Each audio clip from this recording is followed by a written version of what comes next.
저는 1957년 대구에서 태어났습니다. 어릴 적 우리 집은 늘 빠듯했죠. 아버지는 시장 짐꾼이셨고 어머니는 남의 집 빨래를 받아 하셨어요.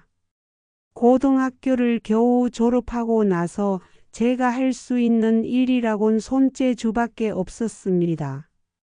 그래서 1977년 20살이 되던 해에 대구 변두리 봉제 공장에 재단 보조로 들어갔어요.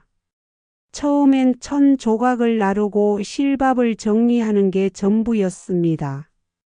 하지만 저는 그 일을 대충 하지 않았어요. 천의 결을 보고 무늬를 맞추고 조금이라도 낭비가 없도록 배치하는 게 재미있었죠. 선배들이 제 손 봐라, 빨라라고 수군댈 때 기분이 나쁘지 않았습니다. 그렇게 2년쯤 지나자 저는 재단 보조에서 재단사로 올라섰어요. 그때 공장장님이 제게 빨간 재단 가위를 하나 쥐어주셨습니다. 미자야, 이거 잘 쓰면 10년은 간다. 내 손처럼 아껴라. 그 가위는 무거웠어요. 손잡이가 붉은 고무로 감겨 있었고 날은 시퍼렇게 빛났죠. 저는 그 가위를 천에 댈 때마다 긴장했습니다. 한 번 자르면 되돌릴 수 없으니까요. 천을 망치면 그만큼 회사 손해고 제 실수였어요. 그래서 더 조심했고 더 정확하게 잘랐습니다. 몇 년 지나자 공장에서 저를 미자, 언니 미자, 라인장이라고 부르기 시작했어요. 1983년 겨울이었나요? 납기일을 사흘 앞두고 전기가 나갔습니다. 난방도 끊겼고 재봉틀도 멈췄죠. 다들 집에 가려고 했어요. 하지만 저는 손전등 들고 천을 재단하기 시작했습니다.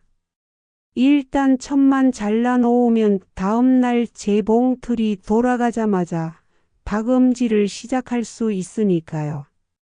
몇몇 후배들이 남아서 손전등을 들어줬어요. 우리는 밤새 작업했고 납기를 지켰습니다.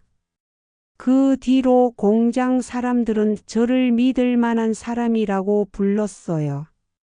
그해 봄 공장 근처 시장에서 골목 잔치가 열렸습니다. 공장 사람들이 모두 나와서 튀김도 사 먹고 막걸리도 한 잔씩 걸쳤죠.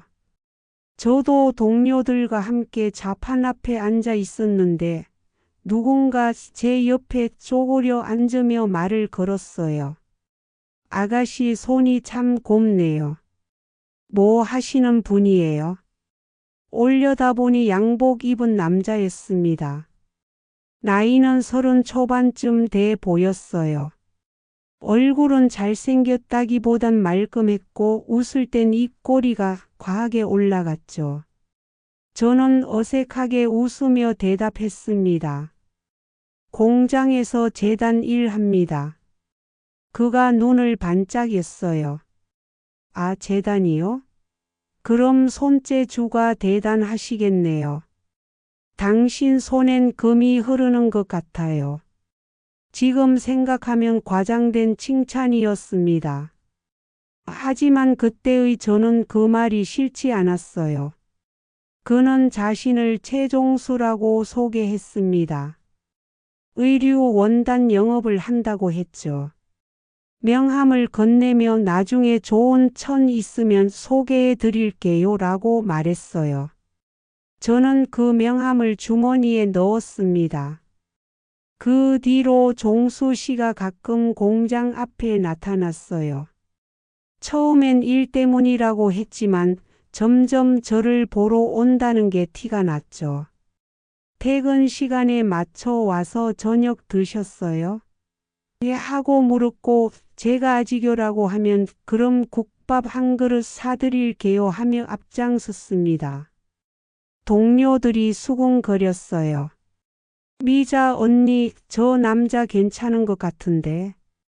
영업사원이면 돈도 좀 벌겠네.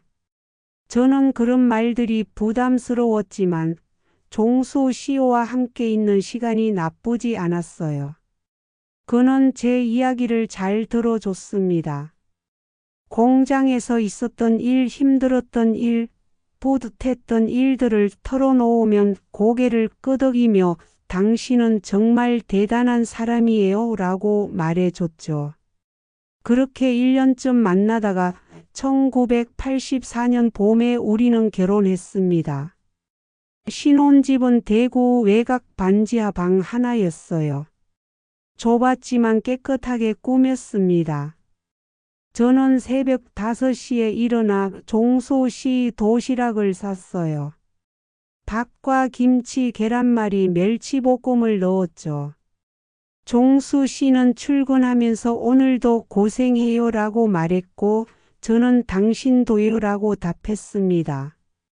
그런 날들이 계속될 거라고 믿었어요. 그런데 시간이 흐르면서 뭔가 조금씩 어긋나기 시작했습니다. 1988년쯤이었을 거예요. 종수 씨가 직장을 옮겼는데 수입이 들쭉날쭉했어요. 어떤 달은 괜찮다가도 어떤 달은 월급이 늦게 나왔죠. 저는 공장에서 라인장으로 승진하면서 월급이 좀 올랐기 때문에 집안 살림을 제가 주로 꾸렸습니다. 종수 씨는 그걸 고마워하면서도 조금씩 자존심 상해하는 것 같았어요.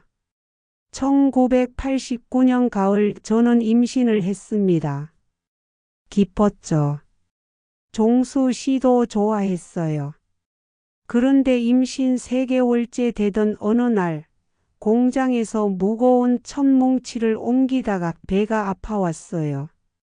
병원에 갔더니 유산이었습니다. 의사 선생님은 조심하셨어야 조라고 말했고 저는 아무 말도 못했어요. 집에 돌아와 종수 씨에게 말했더니 그가 한동안 가만히 있다가 입을 열었습니다. 당신이 조심했어야지.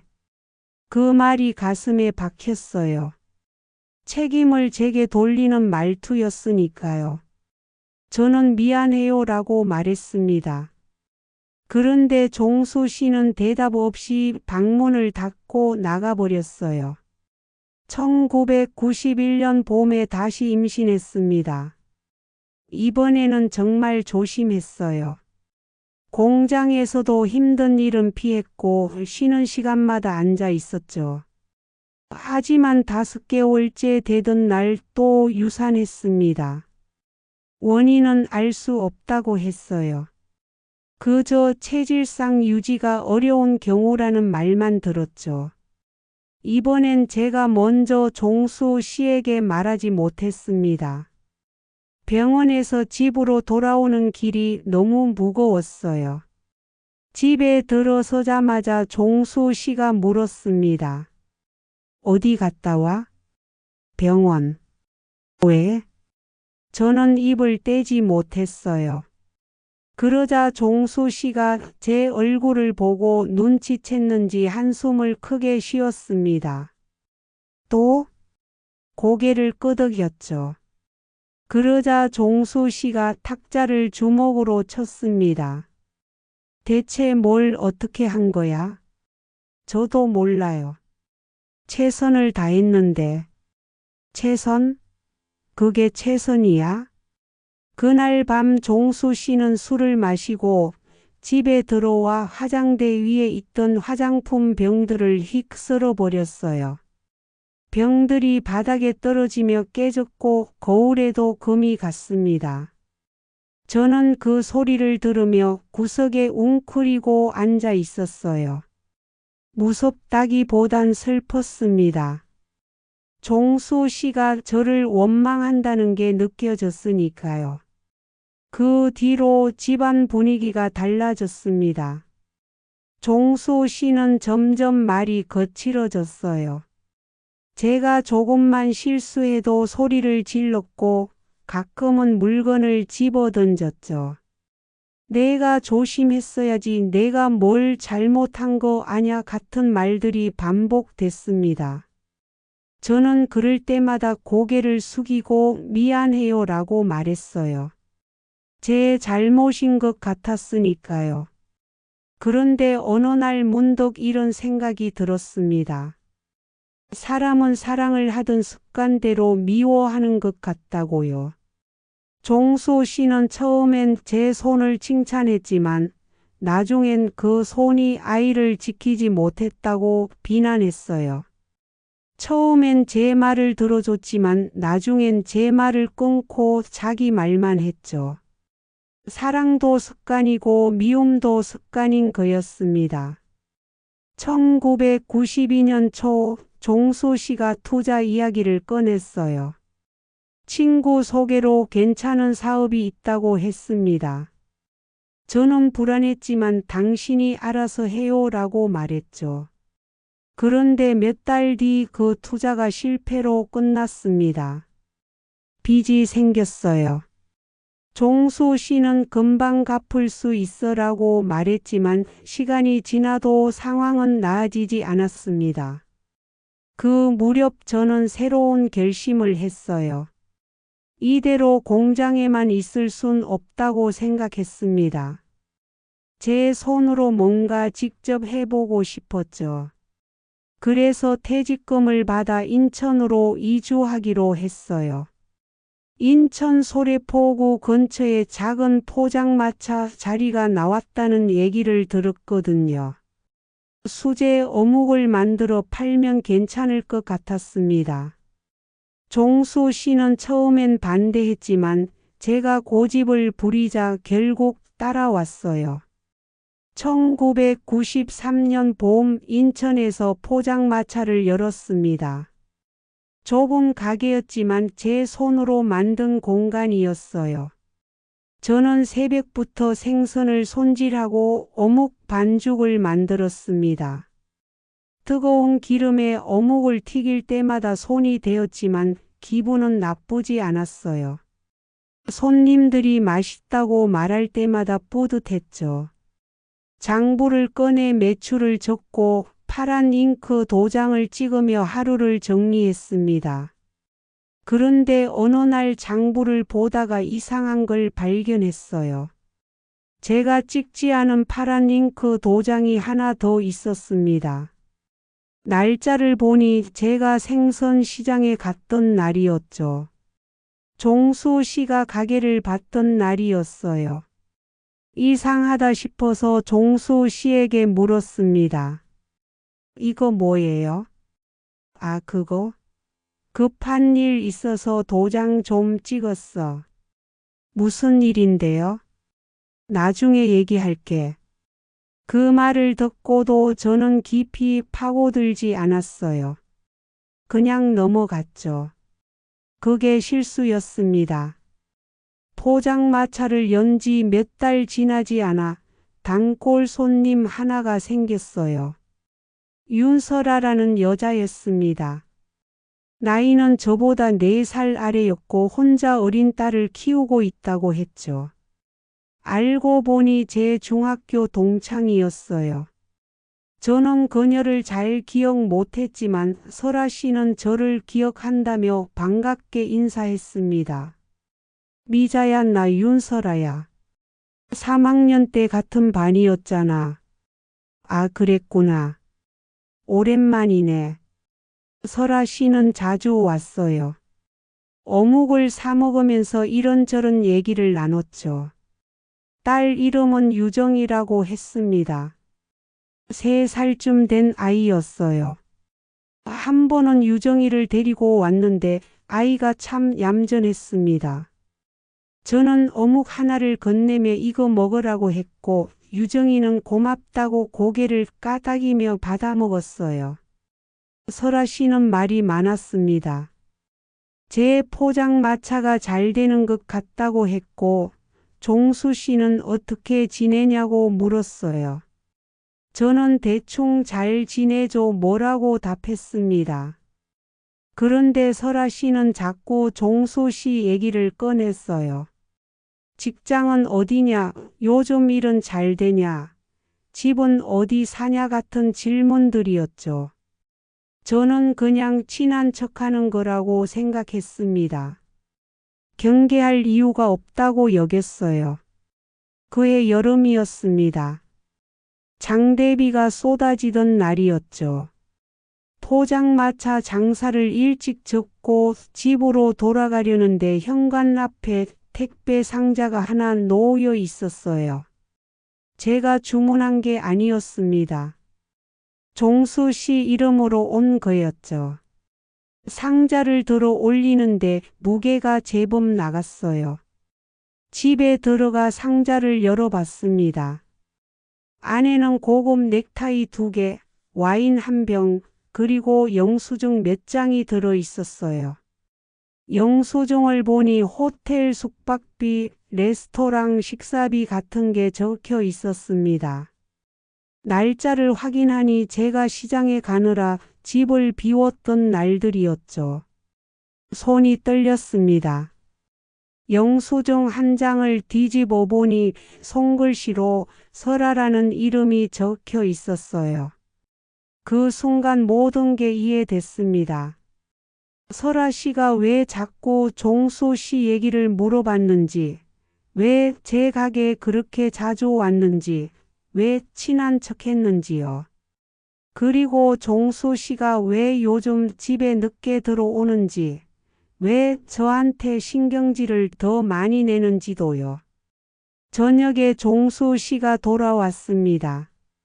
현관문을 열고 들어서는데 제가 탁자 위에 택배 상자를 펼쳐놓고 앉아 있는 걸 보고 얼굴이 굳었어요. 뭐 하는 거야? 이거 뭐예요? 그게 회사 일로 필요한 거였어. 회사 일에 호텔이 왜 필요해요? 설아가 누구예요? 종수 씨는 한동안 말이 없었습니다. 그러더니 갑자기 화를 냈어요. 아, 그래. 맞아. 내가 만났어. 그런데 그게 뭐 어때서? 당신이 나한테 뭘 해줬는데? 애도 못 낳고 벌어온 돈도 고작 포장마차나 하고. 내가 벌어온 돈으로 내가 쓰는 게 뭐가 문제야? 그 말을 듣는 순간 머리가 하얘졌습니다. 종수 씨는 계속 소리를 질렀어요. 내가 나한테 해준 게 뭐가 있어? 밥 해주는 것도 이제 귀찮아하고 애 낳는 것도 실패하고. 그런 주제에 나한테 뭐라고 할 자격이나 있어? 저는 아무 말도 하지 못했습니다. 그저 앉아서 종수 씨를 바라봤어요. 그는 넥타이를 집어들고 방으로 들어가 문을 쾅 닫았습니다. 저는 그날 밤 한숨도 자지 못했어요. 다음 날 포장마차를 열었습니다. 손님들이 오고 갔지만 저는 정신이 없었어요. 장부를 보다가 문득 그 파란 잉크 도장이 눈에 들어왔습니다. 저는 장부를 들고 은행에 갔어요. 은행 직원에게 이 도장이 뭐냐고 물었죠. 직원이 확인하더니 대답했습니다. 이거 대출 보증 서명이에요. 고객님 명의로 돼 있네요. 제가 한 적 없는데요. 도장이 찍혀 있으니 서명한 걸로 간주됩니다. 대출금은 300만 원이고 연체가 2달째예요. 머리가 멍해졌습니다. 종수 씨가 제 도장을 몰래 찍어 대출을 받은 거였어요. 빚까지 제 명의로 떠넘긴 거였죠. 저는 은행을 나와 한참을 걸었습니다. 소래포구 바닷가에 서서 바람을 쐬었어요. 파도 소리가 귓가에 울렸습니다. 저녁 무렵 설아 씨에게 연락했습니다. 만나자고 했어요. 설아 씨는 놀란 목소리로 왜? 라고 물었지만 저는 그냥 할 말이 있어라고만 했죠. 우리는 포구 근처 조용한 식당에서 만났습니다. 설아 씨는 제 얼굴을 보더니 금방 눈치챘어요. 알았구나. 응, 알았어. 미안해. 그런데 미자야, 이건 내 잘못도 있어. 종수 씨가 얼마나 외로워했는지 알아? 그 말에 화가 치밀었습니다. 하지만 저는 소리를 지르지 않았어요. 그냥 차분하게 물었습니다. 유정이는 알아? 무슨 소리야? 유정이 아빠가 누군지 알아? 설아 씨가 입을 다물었습니다. 저는 계속 말했어요. 종수가 유정이 아빠야. 아니야. 거짓말하지 마. 내가 바보 같아 보여. 설아 씨는 한숨을 쉬었습니다. 그래, 맞아. 그런데 그게 중요해? 종수 씨는 어차피 당신 없이 못 살아. 당신이 돈줄이니까. 그 사람 당신한테 기대서 사는 거야. 나는 그냥 위로나 좀 해준 거지. 그 말을 듣고 나서 저는 자리에서 일어났습니다. 더 이상 할 말이 없었어요.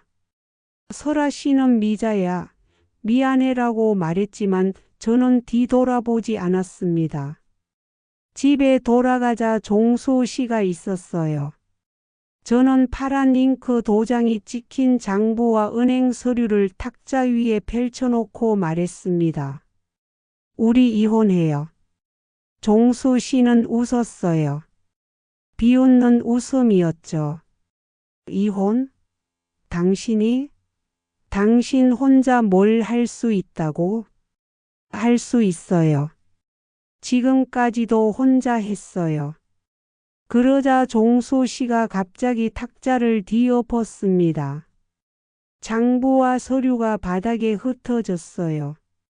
그는 소리를 지르며 제 팔을 잡아 끌었고 저는 비틀거리며 넘어졌습니다. 그 순간 밖에서 누군가 문을 두드렸어요.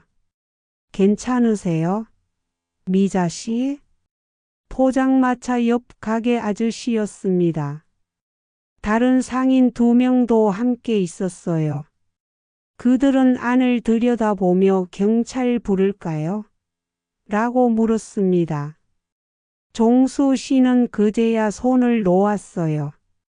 상인들은 저를 부축해 밖으로 데려갔고 종수 씨는 그 자리에 서 있었습니다. 그날 밤 종수 씨는 집을 나갔습니다. 짐을 챙겨 어디론가 떠났어요. 그 뒤로 연락이 끊겼죠. 설아 씨도 포장마차에 오지 않았습니다. 며칠 뒤 빚 독촉 전화가 걸려왔어요. 종수 씨 명의로 된 빚이 제게 몰려온 거였습니다. 저는 경찰서에 갔습니다. 상황을 설명하고 도움을 요청했어요. 경찰은 증거가 있냐고 물었습니다. 저는 은행 서류와 장부를 보여줬어요. 그리고 그날 밤 목격자였던 상인들의 연락처도 알려줬죠. 며칠 뒤 경찰서에서 연락이 왔습니다. 상인들이 진술서를 써줬고 그 덕분에 임시 접근금지 조치를 받을 수 있다고 했어요. 법률구조공단에도 갔습니다. 변호사 선생님이 시간이 걸리겠지만 해결할 수 있다고 말했죠. 그 무렵 화장대를 버렸습니다. 금간 거울이 자꾸 눈에 밟혔거든요. 저는 거울 조각을 하나씩 쓰레기 봉투에 담았어요. 깨진 조각을 만지다가 손가락이 베었지만 아프지 않았습니다. 오히려 시원했어요. 내가 깬 거울을 내가 치운다고 중얼거렸습니다. 자책이 아니라 책임을 진다는 의미였어요. 며칠 뒤 저녁, 포장마차 앞에서 이상한 소리가 들렸습니다. 아이 우는 소리였어요. 나가보니 4살쯤 된 아이가 비를 맞으며 서 있었습니다. 유정이었어요. 아이 손에 쪽지가 쥐어져 있었죠. 저는 유정이를 안으로 데려와 수건으로 머리를 닦아줬습니다. 쪽지를 펼쳐보니 설아 씨 글씨였습니다. 미안해요. 잠깐만 부탁해요. 곧 데리러 올게요. 설아. 유정이는 떨고 있었어요. 옷은 흠뻑 젖어 있었고 얼굴은 창백했습니다. 저는 제 옷장에서 마른 옷을 꺼내 입혔어요. 아이 옷은 너무 커서 소매를 여러 번 접어야 했죠. 유정이는 말없이 제 손길을 따랐습니다. 라면을 끓여줬더니 후루룩 소리 내며 먹었어요. 배가 많이 고팠나 봅니다. 엄마는 언제 온대? 유정이가 고개를 저었습니다. 몰라요. 엄마가 뭐라고 했어? 잠깐만 기다리래요. 저는 유정이를 재웠습니다. 좁은 방이었지만 이불 하나를 깔아줬어요. 아이는 금방 잠들었죠. 자는 얼굴을 보니 참 평온해 보였습니다. 저는 부엌에 앉아 설아 씨에게 전화를 걸었어요. 연결되지 않았습니다. 문자도 보냈지만 답이 없었죠. 다음 날 아침에도 설아 씨는 나타나지 않았습니다.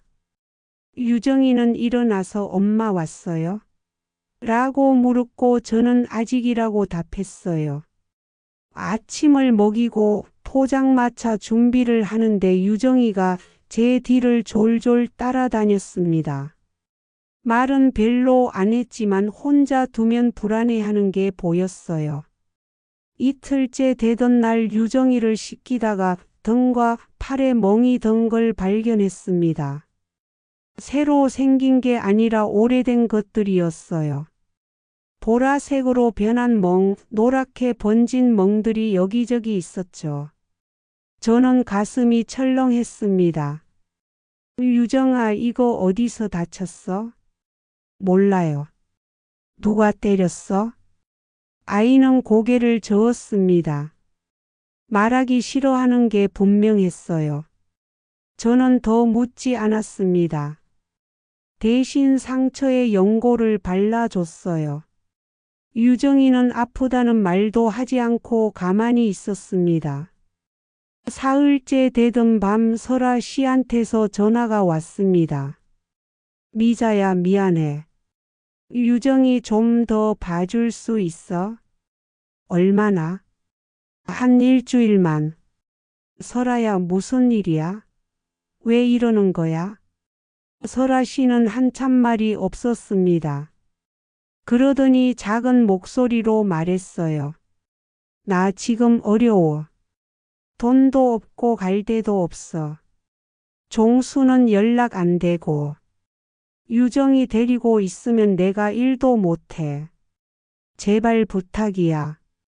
설아야, 그래도 애 엄마잖아. 알아. 그래서 부탁하는 거야. 내가 아니면 애를 맡길 데가 없어. 전화를 끊고 나서 저는 한참을 멍하니 앉아 있었습니다. 유정이는 방 안에서 자고 있었어요. 작은 숨소리가 들렸죠. 저는 그 소리를 들으며 생각했습니다. 이 아이를 어떻게 해야 하나? 그냥 보낼 수도 없고 계속 맡을 수도 없었어요. 일주일이 지났습니다. 설아 씨는 나타나지 않았어요. 전화도 받지 않았죠. 저는 유정이를 데리고 동사무소에 갔습니다. 상황을 설명하니 직원이 아동복지센터 연락처를 알려줬어요. 저는 전화를 걸었지만 선뜻 신고하지 못했습니다. 유정이가 제 손을 꼭 잡고 있었거든요. 그날 저녁 포장마차에 단골 아저씨 한 분이 왔습니다. 옆 가게 주인이셨어요. 그분이 유정이를 보며 물었습니다. 미자 씨, 이 애가 누구예요? 아는 사람 애예요. 맡아주는 거예요? 네, 잠깐요. 아저씨는 고개를 끄덕이더니 말했습니다. 힘드시겠네요. 혼자 키우기 쉽지 않을 텐데. 괜찮아요. 우리 상인회에서 도울 게 있으면 말해요. 애 하나 키우는 거 쉬운 일 아니니까. 그 말에 눈시울이 뜨거워졌습니다. 저는 고개를 숙이고 감사합니다 라고 말했어요. 이 주일이 더 지나자 설아 씨한테서 문자가 왔습니다. 미안해. 나 부산으로 내려갔어. 유정이 잘 부탁해. 그게 마지막이었습니다. 그 뒤로 설아 씨는 완전히 연락이 끊겼어요. 저는 다시 복지센터에 전화했습니다. 상담사 선생님이 직접 집으로 찾아왔어요. 유정이 상태를 보고 멍 자국을 확인했습니다. 선생님은 심각한 표정으로 말했어요. 이 아이 학대 흔적이 있네요. 영양 상태도 안 좋고요. 보호 조치가 필요합니다. 제가 키우면 안 될까요? 상담사 선생님이 저를 쳐다봤습니다. 임시 보호인으로 등록하실 수 있어요. 하지만 정식 절차를 밟으셔야 해요. 얼마나 걸려요? 몇 달 정도요. 그동안 상담도 받으셔야 하고요. 저는 고개를 끄덕였습니다. 할게요. 그날부터 절차가 시작됐습니다. 서류를 작성하고 면담을 받고 집 환경을 점검받았어요. 상인회 사람들이 증인으로 나서줬습니다. 제가 아이를 잘 돌볼 수 있는 사람이라고 말해줬죠. 법률구조공단 변호사 선생님도 도와줬어요. 종수 씨와의 이혼 절차와 유정이 보호 절차를 함께 진행할 수 있다고 했습니다. 그 와중에 종수 씨한테서 전화가 왔습니다. 몇 달 만이었어요. 나야. 무슨 일이에요? 들었어. 유정이 내가 키운다며? 네. 내가 제안 하나 할게. 유정이 나한테 맡겨. 그럼 빚 정리해 줄게. 저는 코웃음 쳤습니다. 무슨 소리예요? 유정이는 당신 애도 아니잖아요. 설아 애잖아. 내 책임도 있어. 책임? 지금까지 한 번이라도 책임진 적 있어요? 종수 씨는 말을 막혔습니다. 저는 계속 말했어요. 이제 그만해요. 유정이한테 손대지 마세요. 당신은 이 애랑 아무 관계 없어요. 넌 정말. 전화를 끊어버렸습니다. 손이 떨렸지만 후회하지 않았어요. 그날 저녁 저는 오래전 공장에서 쓰던 빨간 재단 가위를 꺼냈습니다. 녹슬었지만 날은 여전히 날카로웠어요. 저는 그 가위로 종수 씨가 쓰던 서류 가방끈을 싹둑 잘랐습니다.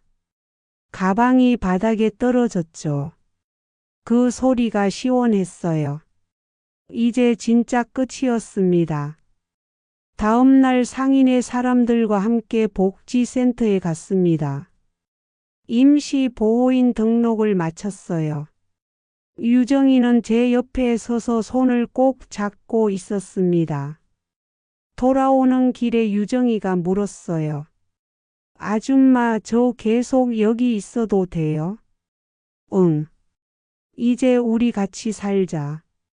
유정이는 아무 말도 하지 않았습니다. 그냥 제 손을 더 세게 잡았어요. 그 손의 온기가 따뜻했습니다. 1994년부터 1998년까지는 정신없이 흘러갔습니다. 포장마차를 운영하면서 유정이를 키웠어요. 아침엔 유정이를 어린이집에 데려다 주고 낮엔 장사 준비를 하고 저녁엔 손님을 받았습니다. 밤엔 유정이를 재우고 설거지를 했죠.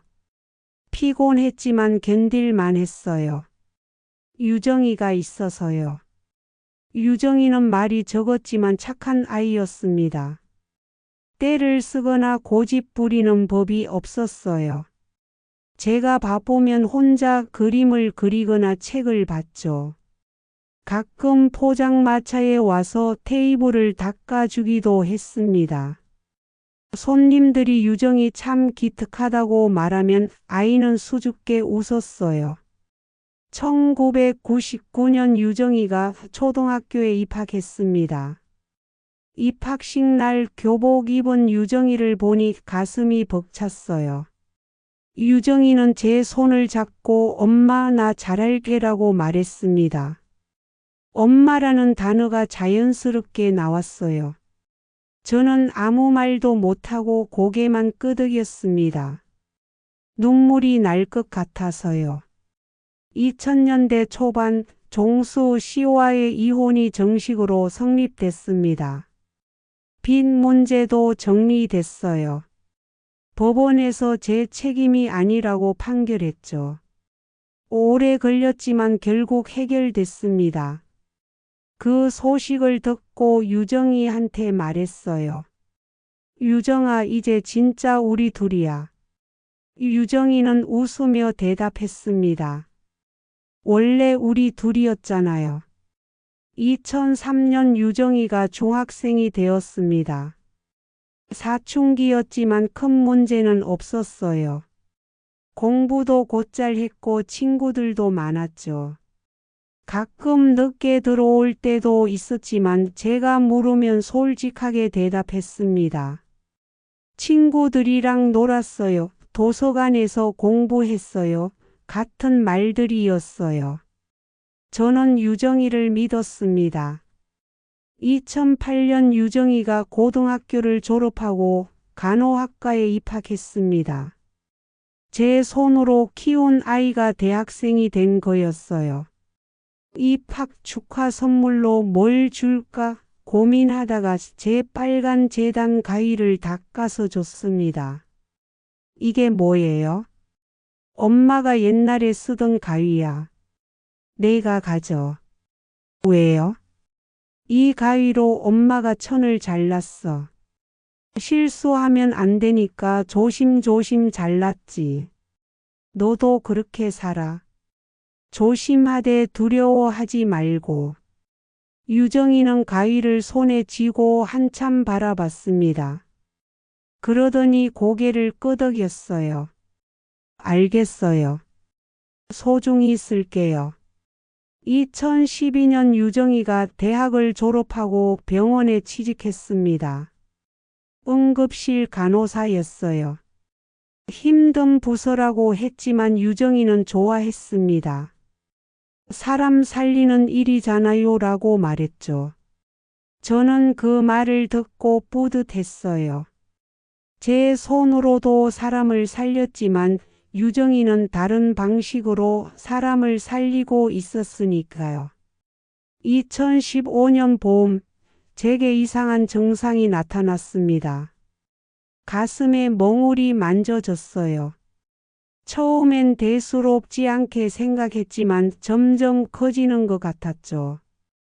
유정이가 병원에 가보라고 했습니다. 검사를 받았더니 유방암 1기였어요. 의사 선생님이 말했습니다. 초기라서 치료 가능성이 높습니다. 수술하고 항암 치료 받으시면 됩니다. 저는 담담하게 받아들였습니다. 죽을 병은 아니라고 했으니까요. 하지만 유정이는 충격을 받은 것 같았어요. 제 손을 꼭 잡고 괜찮아요? 제가 있잖아요 라고 반복해서 말했습니다. 수술은 잘 끝났습니다. 항암 치료가 힘들었어요. 머리카락이 빠지고 입맛이 없어졌죠. 포장마차도 잠시 쉬어야 했습니다. 유정이는 출근 전에 들러서 아침을 차려주고 퇴근 후엔 저녁을 만들어줬어요. 제가 미안하다고 하면 유정이는 무슨 말씀이세요? 당연한 건데라고 대답했습니다. 항암 치료를 마치고 몇 달 뒤 검사 결과가 나왔습니다. 완치 판정이었어요. 의사 선생님이 축하합니다 라고 말했고 저는 눈물을 흘렸습니다. 유정이도 울었어요. 우리는 병원 복도에서 한참을 껴안고 있었습니다. 2018년 유정이가 수간호사가 됐습니다. 응급실에서 인정받은 거였어요. 유정이는 바빴지만 여전히 저를 챙겼습니다. 주말마다 들러서 청소를 도와주고 장을 봐줬죠. 제가 너 일도 바쁜데 괜찮겠어? 라고 물으면 엄마 보러 오는 게 좋아요라고 답했습니다. 2020년 코로나가 터졌습니다. 포장마차 장사가 어려워졌어요. 손님이 뚝 끊겼죠. 저는 걱정했지만 유정이는 오히려 더 바빴습니다. 응급실에 환자가 넘쳐났다고 했어요. 유정이는 몇 달 동안 제대로 쉬지도 못했습니다. 얼굴이 야위고 눈 밑에 다크서클이 생겼어요. 제가 너 좀 쉬어라고 하면 괜찮아요? 해야 할 일이니까라고 말했습니다. 코로나가 조금 잠잠해진 2022년 포장마차를 다시 열었습니다. 손님들이 하나둘 돌아왔어요. 미자 씨 오랜만이네요. 그동안 잘 지내셨어요? 같은 인사를 나눴죠. 저는 다시 어묵을 튀기고 국물을 끓이기 시작했습니다. 손에 익은 일이었어요. 2025년 가을 포장마차를 연 지 30년이 되는 해였습니다. 유정이가 엄마 그날 특별히 준비한 게 있어요 라고 말했어요. 저는 뭔데?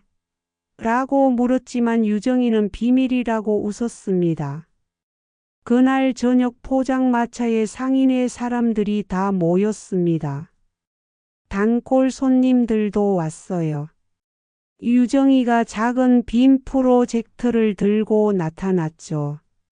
벽에 하얀 천을 걸고 영상을 틀었습니다. 화면에 상인의 아저씨가 나왔어요. 미자 씨는 30년 전에 이 골목에 왔어요. 혼자서 포장마차를 시작했죠. 힘들 때도 많았지만 한 번도 포기하지 않았습니다. 다른 상인 아주머니가 이어서 말했습니다. 미자 씨는 유정이를 혼자 키웠어요. 쉽지 않았을 텐데 묵묵히 해냈죠. 우리 모두 미자 씨를 존경합니다. 화면에 옛날 사진들이 나왔습니다. 포장마차 처음 열었을 때 사진, 유정이 어렸을 때 사진, 제가 암 치료받던 시절 사진들이었어요. 그 사진들을 보니 가슴이 뭉클했습니다. 마지막으로 유정이가 화면에 나왔습니다. 엄마, 30년 전에 엄마는 저를 선택했어요. 아무 의무도 없었지만 저를 키우기로 결심했죠. 그때 엄마가 자른 건 관계가 아니었어요. 공포였어요. 과거에 묶여있던 두려움을 잘라낸 거였죠. 그리고 새로운 시작을 선택했어요. 저는 그 선택 덕분에 지금 여기 있습니다. 엄마 고마워요. 사랑해요. 영상이 끝나고 불이 켜졌습니다. 저는 눈물을 닦으며 유정이를 껴안았어요. 사람들이 박수를 쳤습니다. 포장마차가 환호성으로 가득 찼죠. 유정이가 작은 상자를 하나 꺼냈습니다. 엄마 이거 받으세요. 상자를 열어보니 빨간 재단 가위였어요. 제가 유정이한테 줬던 그 가위였죠. 하지만 닦여 있었고 새 것처럼 빛났습니다. 엄마가 주신 가위예요. 제가 간직하고 있었어요. 이제 다시 돌려드릴게요. 이 가위는 엄마 거니까요. 저는 가위를 손에 쥐었습니다. 무게가 예전 같았어요.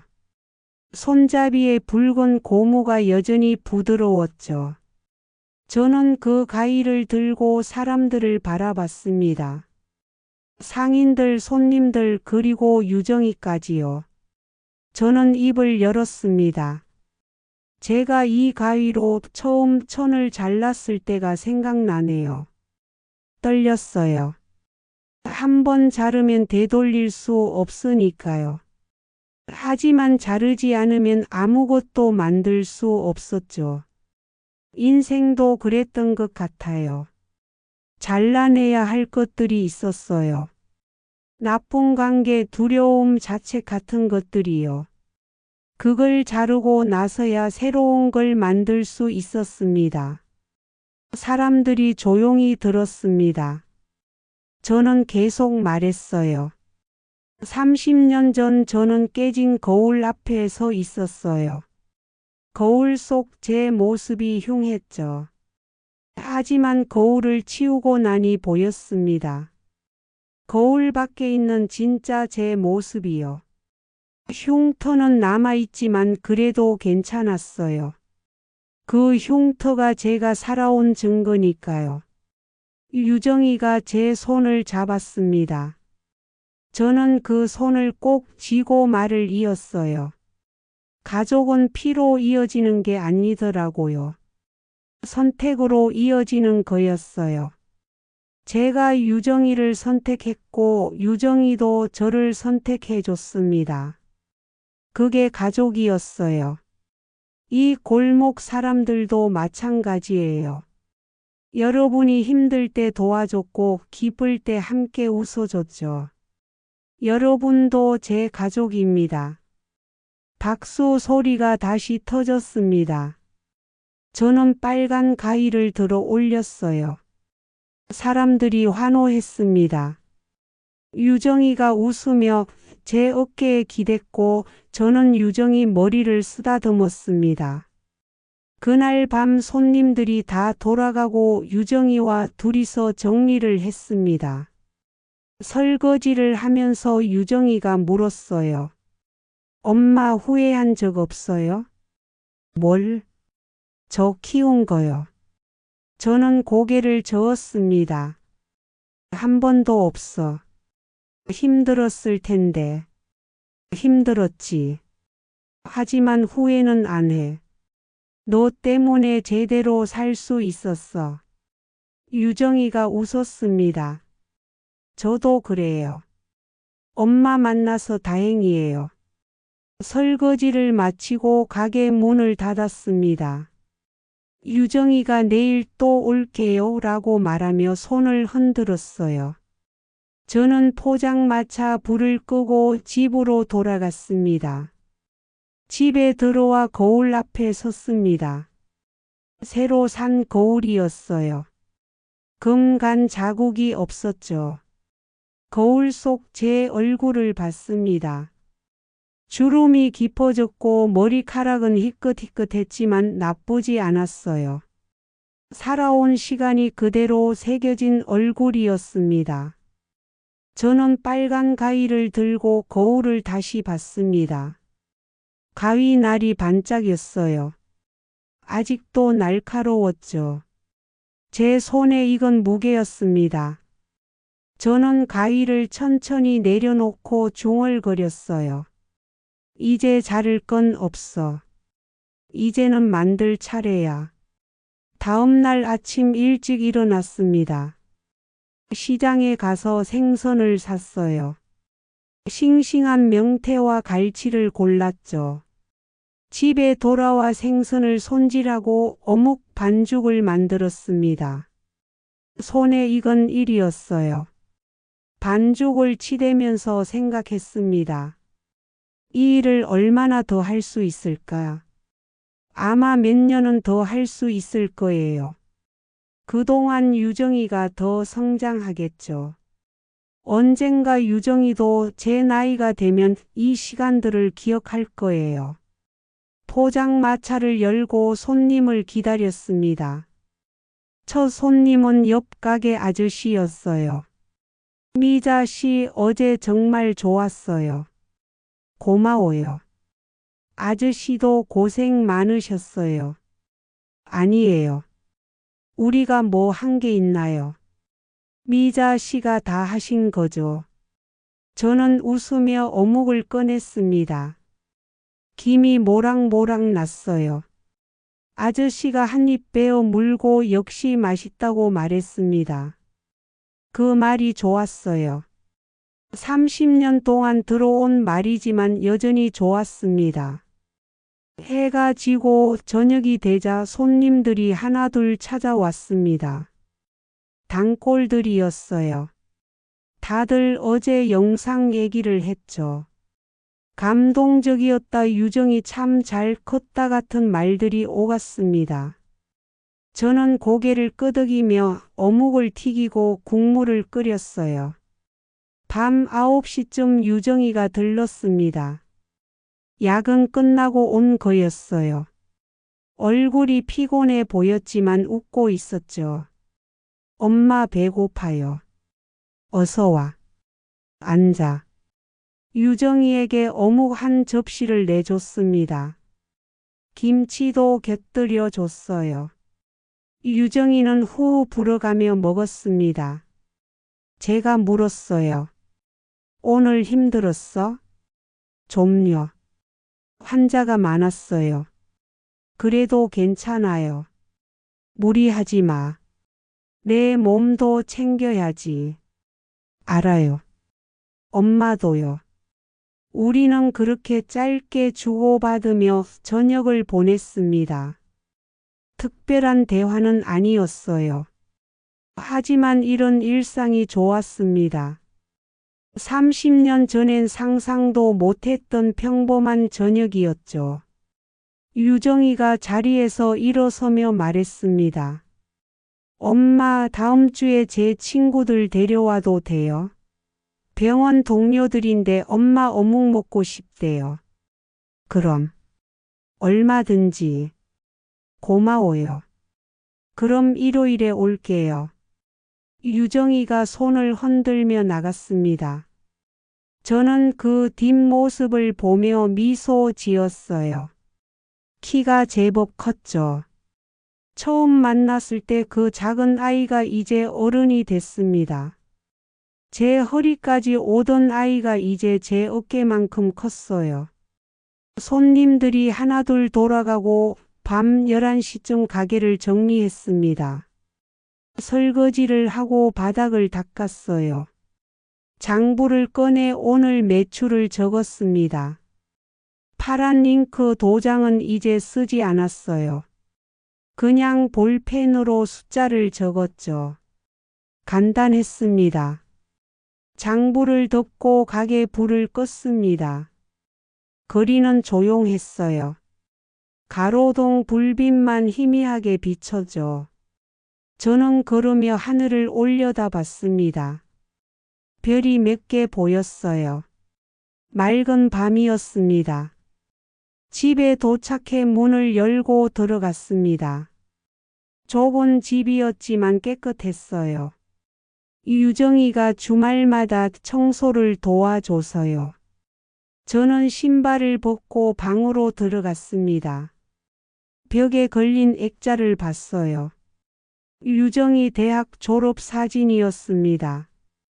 학사모를 쓰고 웃고 있는 유정이 옆에 제가 서 있었죠. 그날도 참 기뻤습니다. 옷을 갈아입고 침대에 누웠습니다. 천장을 보며 오늘 하루를 떠올렸어요. 영상을 보고 눈물 흘렸던 것, 사람들의 박수를 받았던 것, 유정이와 저녁을 먹었던 것들이요. 평범한 하루였지만 소중했습니다. 문득 1992년 그날 밤이 생각났습니다.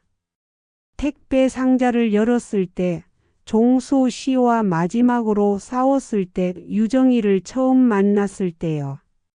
그때는 앞이 보이지 않았어요. 어떻게 살아야 할지 몰랐죠. 하지만 지금 돌이켜보면 그 순간들이 저를 여기까지 데려왔습니다. 빨간 가위도 생각났습니다. 그 가위로 천을 잘랐고 서류 가방끈을 잘랐고 과거와의 연결고리를 잘랐어요. 자르는 건 무서운 일이었습니다. 되돌릴 수 없으니까요. 하지만 자르지 않으면 새로운 시작도 없었죠. 저는 눈을 감았습니다. 피곤했지만 마음은 편했어요. 내일도 포장마차를 열고 어묵을 튀기고 손님을 받을 겁니다. 유정이가 들를 거고 상인들과 인사를 나눌 거예요. 그런 일상이 계속될 겁니다. 잠들기 전에 마지막으로 생각했습니다. 가족이 뭔지요? 피로 이어진 사람들이 가족일까요? 아니면 선택으로 이어진 사람들이 가족일까요? 저는 후자라고 믿습니다. 유정이를 선택했고 유정이도 저를 선택해 줬어요.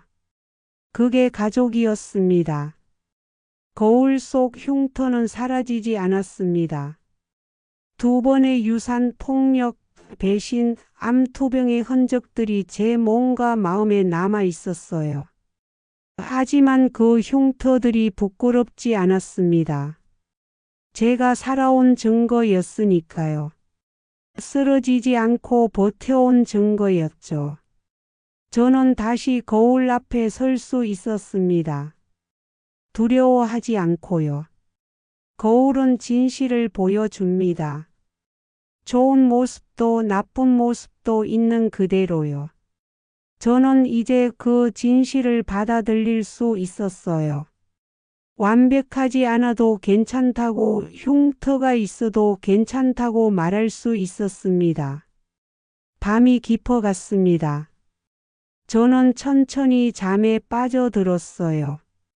꿈속에서 포장마차가 보였습니다. 불이 환하게 켜진 포장마차요. 손님들이 웃고 있었고 유정이가 제 옆에 서 있었어요.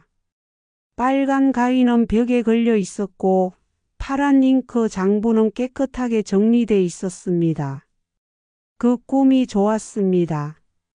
현실 같기도 하고 꿈 같기도 한 풍경이었어요. 저는 그 안에서 웃고 있었습니다. 68년을 살아오면서 처음으로 진짜 웃고 있었죠. 다음 날 아침 눈을 떴습니다. 햇살이 방 안으로 들어왔어요. 따뜻했습니다. 저는 침대에서 일어나 창문을 열었어요. 바깥 공기가 상쾌했죠. 새들이 지저귀고 있었습니다. 씻고 옷을 갈아입었습니다. 거울을 보니 어제와 똑같은 얼굴이었어요. 주름도 흰 머리카락도 그대로였죠. 하지만 기분은 달랐습니다. 뭔가 가벼워진 것 같았어요. 부엌으로 가서 아침을 먹었습니다. 밥 한 공기 김치 계란말이요. 간단했지만 맛있었어요. 천천히 씹으며 먹었습니다. 급할 것 없었어요. 시간은 충분했죠. 식사를 마치고 설거지를 했습니다. 그릇을 닦으면서 창밖을 봤어요. 골목에 사람들이 지나다녔습니다. 출근하는 사람들, 장 보러 가는 사람들이요. 모두 각자의 하루를 살고 있었어요.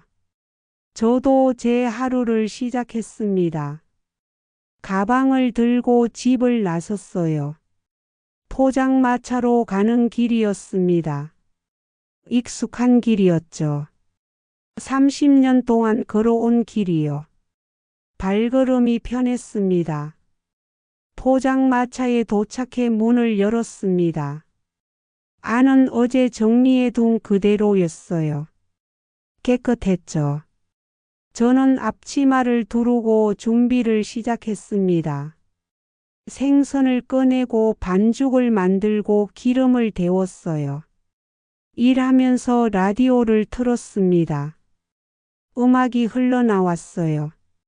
오래된 트로트였죠. 가사가 귀에 들어왔습니다. 사랑은 가고 추억만 남고 같은 구절이었어요. 저는 콧노래를 흥얼거렸습니다. 슬픈 노래였지만 기분은 나쁘지 않았어요. 첫 손님이 들어왔습니다. 단골 할머니셨어요. 팔순이 넘었지만 정정하셨죠. 미자 씨 오늘도 일찍 나왔네. 네 할머니. 어서 앉으세요. 어묵 하나 주게. 네 금방 드릴게요. 어묵을 접시에 담아 건넸습니다. 할머니는 천천히 드셨어요. 한 입 베어 물고 고개를 끄덕이셨죠. 역시 맛있어. 미자 씨 손맛은 못 따라가. 감사합니다. 30년이나 했으니 이제 도사지 뭐. 아직 멀었어요. 겸손도 하셔라. 나 같은 늙은이가 보기에도 미자 씨는 대단해. 혼자 애 키우고 가게 운영하고. 쉬운 일 아니야. 할머니의 말에 가슴이 따뜻해졌습니다. 저는 고개를 숙여 인사했어요. 할머니가 봐주셔서 고마워요. 봐주긴. 사실대로 말하는 거지. 할머니는 식사를 마치고 자리에서 일어서셨습니다. 1,000원짜리 지폐를 하나 더 얹어주시며 수고해라고 말씀하셨어요. 저는 받지 않으려 했지만 할머니는 그냥 나가셨습니다. 그렇게 하루가 흘러갔습니다. 손님이 오고 가고 어묵을 튀기고 설거지를 하고 또 손님을 맞이했어요. 반복되는 일이었지만 지루하지 않았습니다. 매번 조금씩 달랐거든요. 손님의 얼굴도 날씨도 제 기분도요. 저녁 무렵 유정이한테서 문자가 왔습니다. 엄마 오늘 못 갈 것 같아요. 응급 환자 들어와서 야근이에요. 저녁 꼭 드세요. 저는 답장을 보냈습니다. 알았어. 너도 밥 먹고 무리하지 마. 유정이는 바쁠 때가 많았습니다. 응급실 일이 그랬죠. 하지만 걱정되진 않았어요. 유정이는 강한 아이였으니까요. 제가 키운 딸이니까요. 밤이 되자 가게를 닫았습니다. 정리를 마치고 집으로 돌아가는 길에 편의점에 들렀어요. 우유 하나를 샀습니다. 집에서 따뜻하게 데워 마실 생각이었죠. 집에 들어와 불을 켰습니다. 텔레비전을 틀고 소파에 앉았어요. 뉴스가 나오고 있었습니다. 별다른 내용은 없었어요. 그냥 배경음처럼 들렸죠. 우유를 데워 한 모금 마셨습니다. 고소했어요. 따뜻한 게 속을 편하게 해줬습니다. 저는 그렇게 앉아서 하루를 마무리했어요. 침대에 누워 눈을 감으려는데 핸드폰이 울렸습니다. 유정이었어요. 엄마 아직 안 주무셨어요? 응, 이제 자려고. 저 지금 집 가는 중이에요. 너무 피곤해서 택시 탔어요. 그래, 조심해서 가. 엄마도 푹 쉬세요. 사랑해요. 나도 사랑해. 전화를 끊고 핸드폰을 내려놓았습니다. 유정이 목소리가 피곤해 들렸지만 건강해 보였어요. 그걸로 충분했습니다. 저는 다시 천장을 보며 생각했습니다. 제 인생이 완벽했냐고 묻는다면 아니라고 답하겠어요. 실수도 많았고 후회도 있었죠. 하지만 최선을 다했습니다. 주어진 상황에서 할 수 있는 최선을요. 종수 씨를 용서했냐고 묻는다면 잘 모르겠다고 답하겠어요. 용서는 쉽지 않았습니다.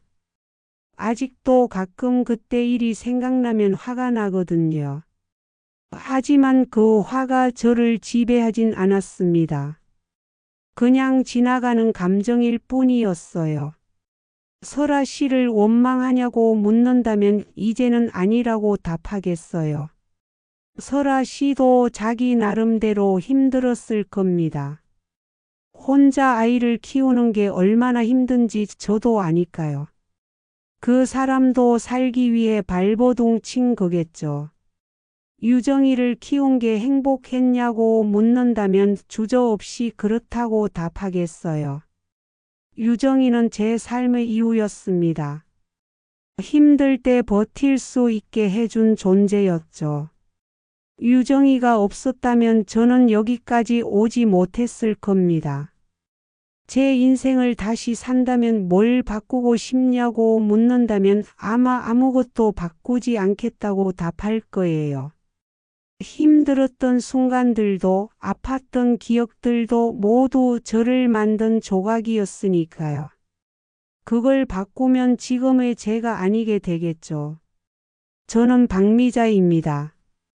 68세이고 인천 소래포구 근처에서 포장마차를 운영하고 있어요.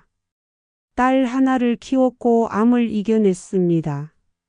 완벽하지 않지만 최선을 다해 살았어요. 그리고 앞으로도 그렇게 살 겁니다. 매일 아침 일어나 포장마차에 가고 어묵을 튀기고 손님을 맞이할 거예요. 유정이를 보고 상인들과 인사를 나눌 겁니다. 평범한 일상이지만 그게 제 삶이에요. 빨간 가위는 벽에 걸려 있습니다. 이제 자를 건 없어요. 자를 것들은 다 잘랐으니까요. 이제는 만들 차례입니다. 새로운 추억을, 새로운 관계를, 새로운 하루들을요. 파란 잉크 장부도 깨끗합니다. 과거의 흔적은 지워졌어요. 이제 새로운 기록만 남아있죠. 매일의 매출, 손님들의 이름, 소소한 메모들이요. 깨진 거울은 버렸습니다. 새 거울을 샀어요. 금간 자국이 없는 깨끗한 거울이요. 그 앞에 서면 제 모습이 보입니다. 주름지고 늙었지만 당당한 모습이요. 저는 이제 두렵지 않습니다. 거울 앞에 서는 것도, 과거를 돌아보는 것도, 미래를 생각하는 것도요. 살아온 만큼 살아갈 겁니다. 한 걸음씩 하루씩요. 유정이가 말했습니다. 엄마가 자른 건 관계가 아니라 공포였다고요. 맞는 말입니다. 저는 두려움을 잘라냈어요. 과거에 묵인 채 살 수 없었으니까요. 그리고 선택했습니다. 새로운 시작을, 새로운 가족을, 새로운 삶을요. 30년이 흘렀습니다. 그 시간 동안 많은 게 변했어요. 어린 유정이는 어른이 됐고 젊었던 저는 늙었죠. 포장마차는 낡았지만 여전히 불이 켜집니다. 손님들은 바뀌었지만 여전히 찾아와요. 변하지 않은 것도 있습니다. 제 손맛이요. 어묵을 만드는 솜씨는 여전해요. 아니, 오히려 나아졌을 겁니다. 30년의 경험이 쌓였으니까요. 그리고 유정이에 대한 사랑도 변하지 않았습니다. 처음 그 작은 아이를 안았을 때나 지금이나 똑같아요. 제 딸이고 제 가족이고 제 삶의 이유입니다. 이야기가 끝나갑니다. 하지만 제 삶은 계속됩니다. 내일도 포장마차에 갈 거고 모레도 어묵을 튀길 거예요. 평범한 일상이 이어질 겁니다. 그게 좋습니다. 특별할 것 없는 하루하루가 쌓여서 인생이 되는 거니까요. 극적인 사건보다 평범한 순간들이 더 소중한 법이죠. 저는 지금 행복합니다. 완벽하지 않지만 만족스러워요. 가진 게 많진 않지만 필요한 건 다 있습니다. 일할 곳, 살 집, 사랑하는 딸이요. 앞으로 얼마나 더 살지 모릅니다. 10년일 수도 20년일 수도 있어요.